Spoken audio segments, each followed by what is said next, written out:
Hello and welcome back to Heart and Soul Conversations here on our Yoga Life channel. And I'm very excited to have a good old friend with me today, Rechelle Carroll, who all the way from Sri Lanka. Hello, you're a couple of hours behind us. Hi. Rechelle has a really interesting background. So she is a holistic psychotherapist with a strong background in mental health care. And that is really interesting because she both does psychotherapy work, counseling, coaching, and she works with people on how the symptoms that your body shows in terms of illnesses translates into underlying root causes that are more happening on a mental, on an emotional level. Rechelle, maybe tell us first, before I even start asking you any questions, tell us a little bit more about you and your work in a few sentences. Yeah, sure. First of all, thank you for having me. Pleasure. It's a pleasure to join you. So yeah, as you said, I am a holistic psychotherapist, I guess is what I call myself, or how I term it these days.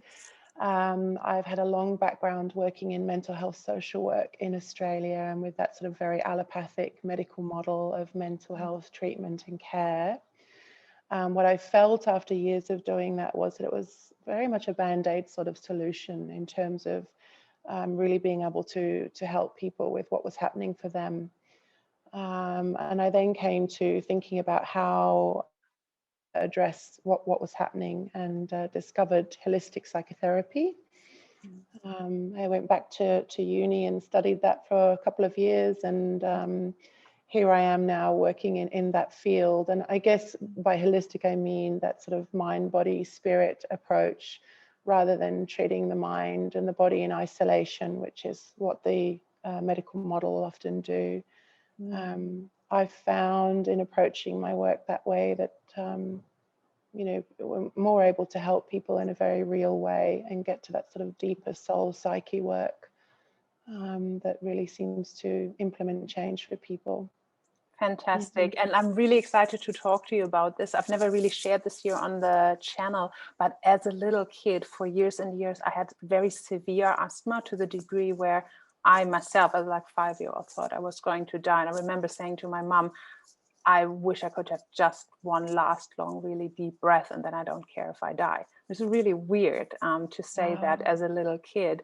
And over the years, obviously, training, coaching, and doing all this work on myself, I'm often thinking back at what that might have meant. Not that I really have kind of made an effort to find the answer and all, but I know the challenges that were going on in our lives at the time. So when I met you and when I heard about this whole somatic, psychosomatic approach to see, basically utilize the illnesses that we carry or the symptoms that we show in our body as an entryway to see what the underlying root cause is and how to work with that, I was so intrigued to bring you on here, because I think it's a topic that's really fascinating and really interesting for a lot of people. So how do you do that? Like, can you give us a little bit of a glimpse of insight in terms of somebody coming to you with, say, asthma? Let's just take mine. Maybe I learned something from you today. And what you do with them and how you get to that point where you know what it is that they can really work on and change to create meaningful change. I think, the first thing that happens when you first meet with someone is you can read very much from posture and body language immediately about their energy and what might be happening for them. And then when you start to hear the story, it becomes more and more apparent that there's a deeper root cause for some of these symptoms that people might be experiencing. The modality that I use to sort of go into that with people is called process-oriented psychology. And it's a type of therapy, I guess, that has Eastern and Western roots, so East meets West. And it's, really drawing from Taoist principles and Jungian philosophy in terms of, we have these different archetypes within us that coexist. So it's really sort of delving into that part of it and looking at how, with our human conditioning, we tend to suppress our emotion, and things that are less known to us will present in other ways. So, for example, depression, something that we would pathologize as depression, is really tends to be when someone has really suppressed their emotion and feels unable to express themselves and what they're feeling. And what I'll often say to a client is, what you're experiencing now is usually as a result of emotion that you have suppressed in some way. And our job here is to try and get to the root cause of that, like the pebble in the shoe, as it were. And the various ways that we do that are varied and depend on the channel that the person is presenting that information to me as the therapist. And then, of course, there's the work of great pioneers like the trauma specialist Bessel Kolk, who's written a lovely book about when the body says no, or when the body remembers. Actually, stop. Say that again, Rechelle. When the book that Bessel Kolk has written about this subject is very interesting. The Body Remembers, and it talks about the impact of trauma in the body and how we somatize, how we store trauma within our tissues and bones, and how that presents for people, and how we access that stored trauma so that it can be integrated and processed in the way that it needs to be. Then, of course, you have Gabor Mate, who talks about behind, chronic illness, addiction, mental illness, there's usually always trauma at the root. And our task is getting to the root of the trauma, processing that so that the symptoms can be alleviated. So basically what I'm hearing, and correct me if I'm wrong, because I'm not that familiar with this kind of work, is that the symptoms that are showing up, the illness that are presenting, whether it is mental health, depression, anxiety, etc., or whether it is like physical issues like skin rashes or like my asthma or things like that, that they are basically surfacing at a point in time to point us towards something that needs to be looked at, that wants to be looked at. So what I'm then hearing is that the medical model that we are usually using, where it's just about kind of making the symptoms go away or making whatever shows up go away, like put another ointment on that rash so it goes away, that's falling short from seeing what you are saying, what you're calling holistic, a holistic view of the person as a whole, and basically taking away the stop signs on the road or the pointing signs on the road that say this is where you need to go. Yes, absolutely. Yeah, it's accessing that secondary level of consciousness, that thing that is there bubbling away underneath the surface that we're not sort of sitting within our primary level of consciousness. We have the symptom and we tend to leave it at that without leaning into the root cause. And that's the job of sensory motor psychotherapy, somatic experiencing. There's a lot of actually different somatic modalities these days that are really encouraging people to connect with that somatic experience, to unfold what is happening in that secondary level. It's often, it's so powerful.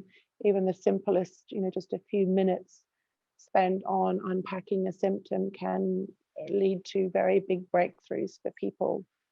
100%. And I know that from hypnotherapy, when I practice with people, I often don't go through a memory as in like something we're thinking about, but I really get people to feel into what it feels and then let that transport them back to childhood, because that's really what's showing up in the body is such a strong pointer to where we need to go, right? Absolutely. So if people are if it resonates for people what you are saying, I know that a lot of people want to first inform themselves more, especially when they are dealing with physical symptoms, etc., and want to do some reading. You already mentioned one book that is very good read to look into. What else can people do if they want to do their homework first themselves and do as much as they can by themselves before they go and see a therapist or take bigger measures to work? I think, any of those sort of mind-body connect practices that are being widely circulated out there, they're very accessible. There's a lot on Instagram and those sorts of mediums today about how to connect body and mind. Things like yoga, as you know, are very powerful in terms of, bringing us out of the sort of mind space where we tend to spend a lot of our time down into the body. So really starting to build that connect via yoga, breath work, simple breathing techniques,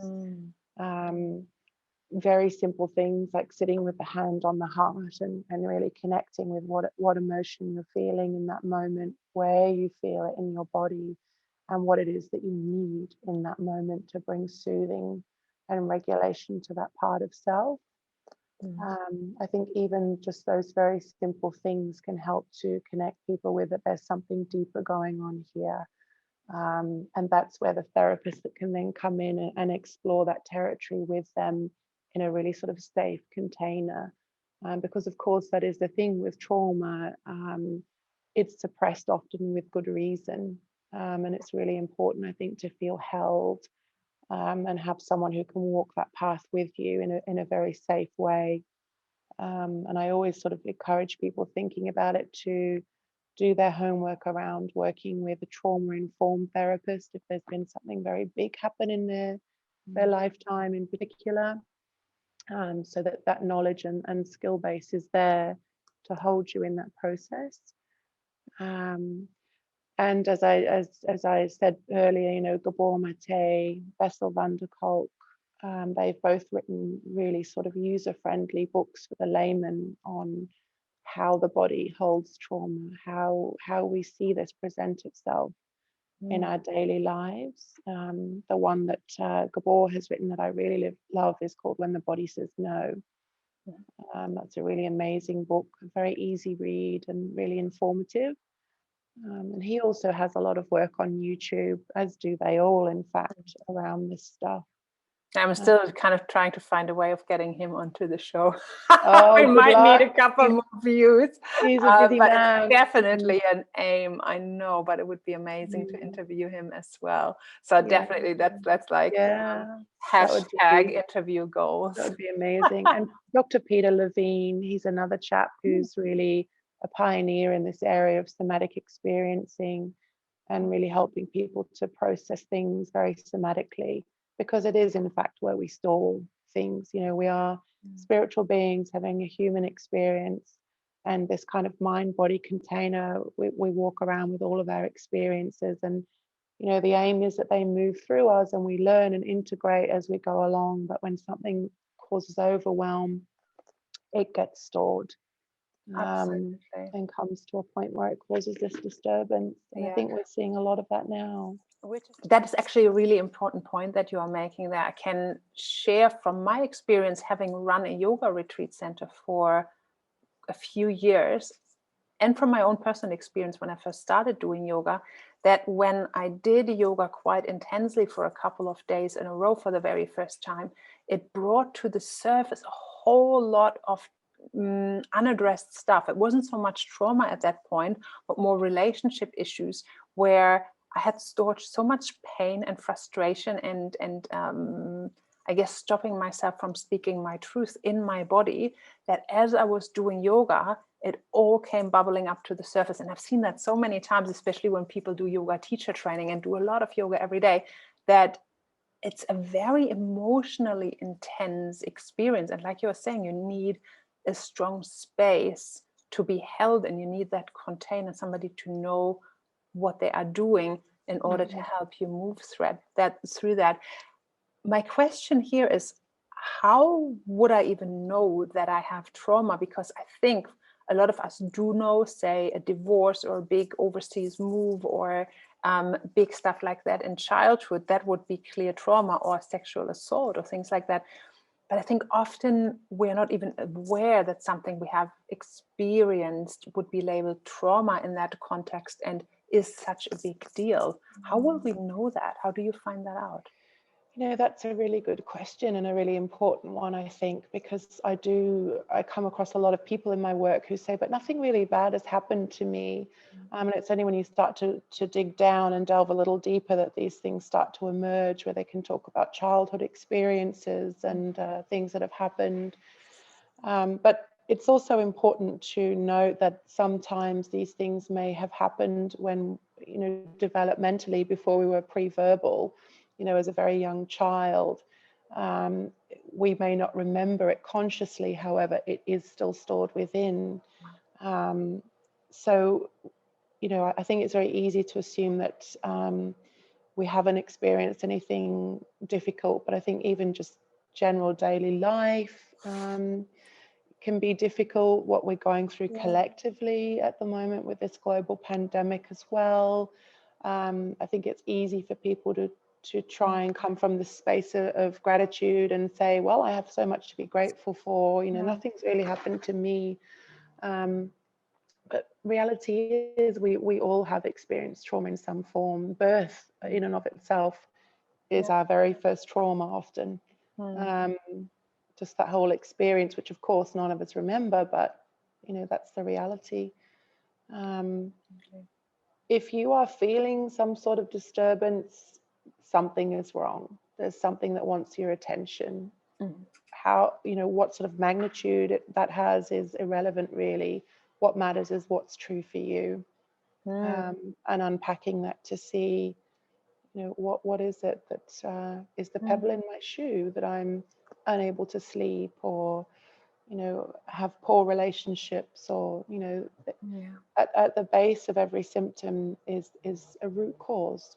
That's right. And it's often the recurring stuff, like if you have issues with relationships over and over again, if you have issues with your own self-confidence and you're being bullied over and over again, if you are having depressive bouts over and over again, it's like the message is, if it happens to you more than once, more than twice, there is something that wants your attention, just like you are saying. What would you say, out of curiosity, because I think a lot of us have parents, some people also might have friends who are more in the mindset of why dig up all this old stuff, and why kind of looking at all this old drama and not just move on, shut up, let bygones be bygones, I think you say in English. What would you say to people like that, who basically are refusing to look at their stuff and are just wanting to focus forwards? Well, I think, certainly you have to be in a state of readiness to want to address your stuff. Otherwise, the healing won't happen if you're not ready to undertake that journey for yourself. No one can do that for you. However, if it is causing some sort of disturbance that has brought that person to therapy, or to be aware that something is amiss, I tend to look at some of the patterns that of the family system. I'll take them back to that, and I'll talk about, well, how were things between your parents? What were their beliefs around, for example, emotion, or those sorts of things, to really help them shine a light on and understand, this was my earliest conditioning. These are the threads I've inherited from my family system, that we don't talk about things. However, the reality for me is that I do feel it, and helping them to, I guess, gain a new perspective and give themselves permission to investigate that, to talk about it, to express it in a way that feels true for them. Yeah, and I think often then things like, for example, if I can't speak my truth and therefore I keep getting issues with my throat, or I have issues with my voice cords, or things like this. Do you find that in your work a lot, that then the physical symptoms actually subside and over time go away once the actual underlying root cause has been addressed? To be honest with you, it's quite miraculous how that can happen. It can happen even just in one session, where I can think of several things where people have had persistent headaches, or a shoulder ache, or a pain that's unexplainable, or a rash, or something like that. That they'll say, "Oh, I actually feel a bit better. I feel a bit lighter. I feel a bit calmer," and it gives them some insight into how this stuff can be really powerful for them. And also, gives them that knowledge then, and the tools when they experience the symptom again, to have a better inquiry into what's happening for me in this moment. What's the association with that to what I've talked about with my therapist before? What's actually happening now that I can relate to this experience? So yes, it can be very powerful. And in the modality that I really favor, which is process-oriented psychology, Arnold Mindell, who's the pioneer of that therapy, he's experienced phenomenal things with people that have had terminal cancer, for example, and never done this sort of work before. This is years and years of suppression of experience and emotion that has then manifested in something like a chronic illness. And when he's given them a vehicle of expression, those symptoms have been alleviated, or people have lived for a few years longer than expected, things like that. There's a really very powerful link, I think, when you make that link for yourself. Definitely. This is so fascinating. I wish I could just sit here with you for a couple of hours and you tell me examples of that and stories. I love those kind of stories. Now, what I find particularly intriguing about you is that you're not kind of just coming from the East and just coming from the more metaphysical approach, but you have been really rooted in the Western allopathic kind of system first. And so you are marrying them together in the work that you are doing. So if somebody, say, is experiencing like semi-severe health issues right now, where do you think they should start? Because some people then go all the other way and go like, no, never even see a GP, don't see your doctor, just go to a shamanic healer or something. And I find that sometimes a bit scary, to be honest, because it's almost like I feel it's the risk of throwing out the baby with the bathwater and completely denying, yes, it's the more Western, the more head-based, practical whatever approach, but it still has a lot of value in itself. And then look at the other one as well. Where do you stand with this? And what would you recommend for someone to get the best possible care and actually achieve the health outcomes that they are seeking? Well, as you say, I think understanding that each discipline has its place, and it's important that each of the contribution of each is respected. I think, when you're dealing with a serious physical symptom, then absolutely your first port of call should be medical advice and assistance, and then looking at what else might be going along with that. I mean, the key thing, I think, is to establish balance between the three things, mind, body, and spirit, to give attention to each, and see, how that feels for you, what sort of difference that makes in your life, to bring those three things back into alignment. And in order to do so, then you do need to go to the right people that can help you on that journey. I think my only kind of, I guess, the thing I dislike the most about the kind of allopathic mental health system, which is where I'm coming from, is very much the mental health approach, is that it's highly pathologizing. People have a label attached to them quite quickly. Yes. Which they then internalize, and that becomes their lived experience wholly. And you get so pigeonholed into this is who I am, rather this is like, this is a part of my whole experience. I agree with you. Exactly. But behind all of these things, there is a greater story. And I think, it's so powerful in helping people to understand that, what they're experiencing today is as a result of their experiences and the things that they've endured often. It doesn't make them less of a person. It doesn't make them a bad person. When these things, when really terrible things have happened, often the psyche, in order to make sense of it, will look for meaning. And particularly those childhood experiences, a child will internalize, well, I must be a really bad person for this to be happening to me. Yeah, exactly. Which is what people then take forward in their lives. It's very complex. There's a lot involved with all of this, but I think, just helping people to connect the dots, really, and not pathologize, to see this more as a symptom than a problem, or the basis of who I am. You are not just your illness. You're a lot of other things, and all of those parts have strengths. All of those parts, need to be respected and heard. And I find actually that often a lot of people develop some superpowers in one area because they have what you could label but don't have to label as deficiency on on another side, like something is more of a challenge, is more difficult, or is impossible for them, but then they have this amazing superpower somewhere else where it's like, well, this would be the coaching approach, like harness what you've got and build on the strengths that you have, and who can you become or based on that, and where can this take you, and how can you make what you do have into something amazing. And I think just instilling hope in people, that change is very possible. Neuroplasticity, the ability of the brain to heal. We used to think, that's more traditional approaches used to say, oh, well, you have until a child is 7 to form the basis of the man or the woman.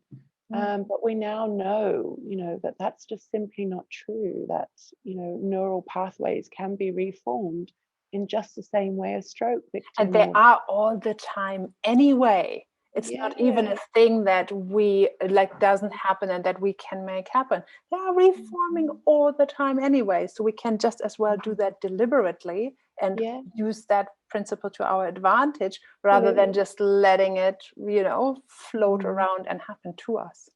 I often find that explaining that to people and the basic sort of neuroscience behind things is really helpful too, that it instills hope in them that it's not just that they're a bad person or they've done something wrong.